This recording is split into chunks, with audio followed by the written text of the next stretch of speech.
And one asks whether it's possible to live in this world utterly peacefully.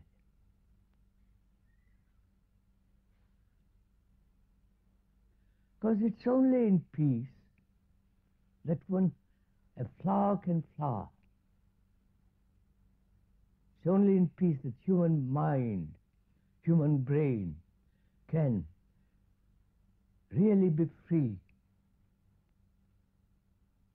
And why has man, who has learned so much,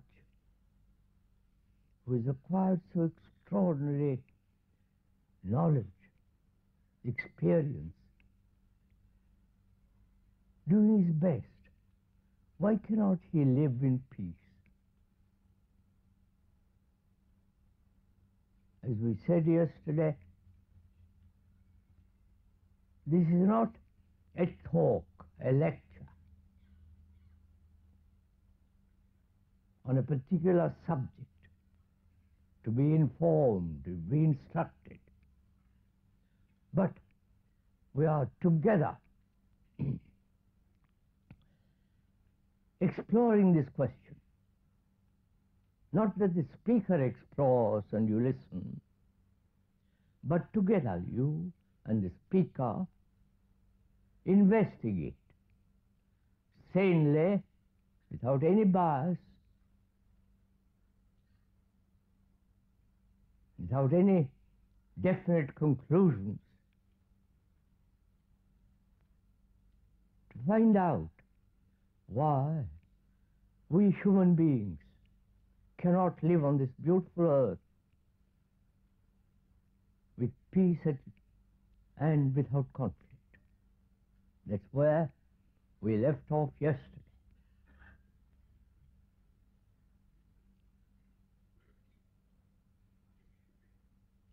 There are various forms of chemical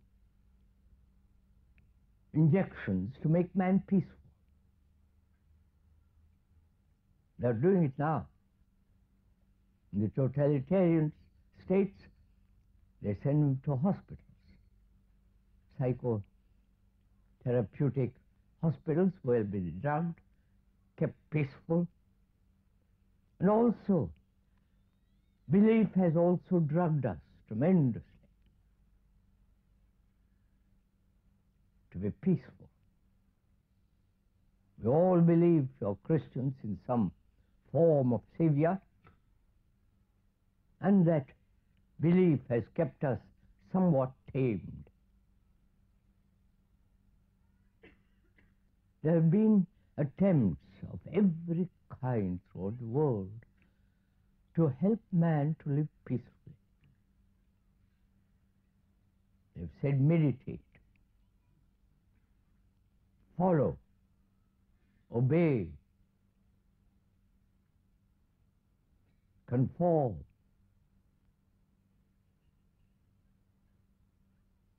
Don't hurt, love another. The whole religious instructions throughout the world. And yet, in spite of all that, and perhaps because of all that, man has not lived at peace with himself or created a society that's peaceful. Why? You are asking the question, not only me.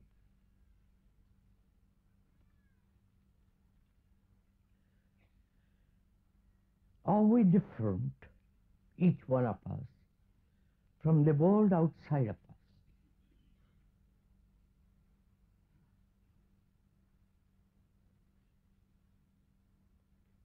Or you, as British or French or American, Russian, whatever nationality group one belongs, or Indian,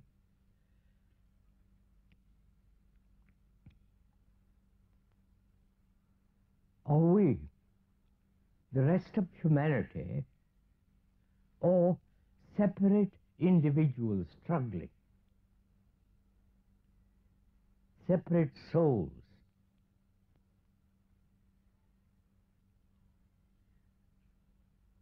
Each one seeking his own fulfillment, his own happiness, his own salvation, identifying himself with something noble, illusory, imaginary, and so on. Are we living in isolation on this earth? Each one of us isolated, separate from the rest of mankind.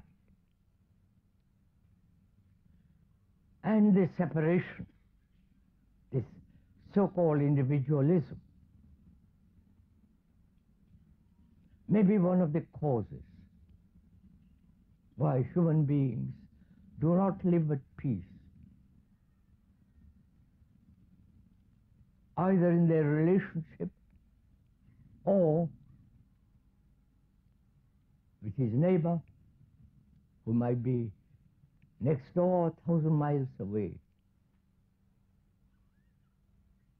Please, you and the speaker are putting these questions.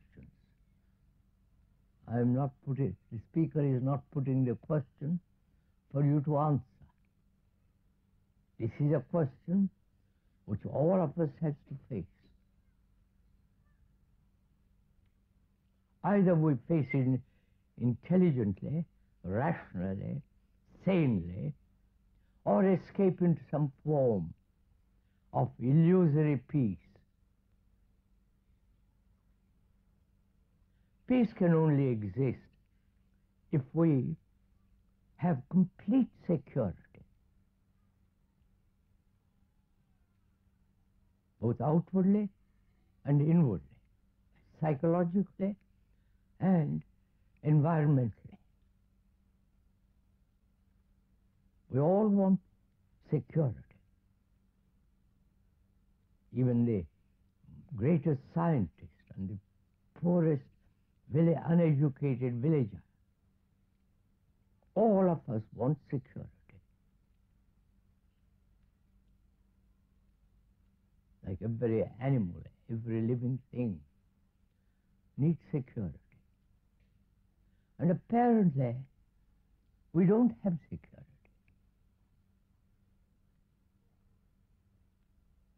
We've sought it in religions, in beliefs, in ideologies,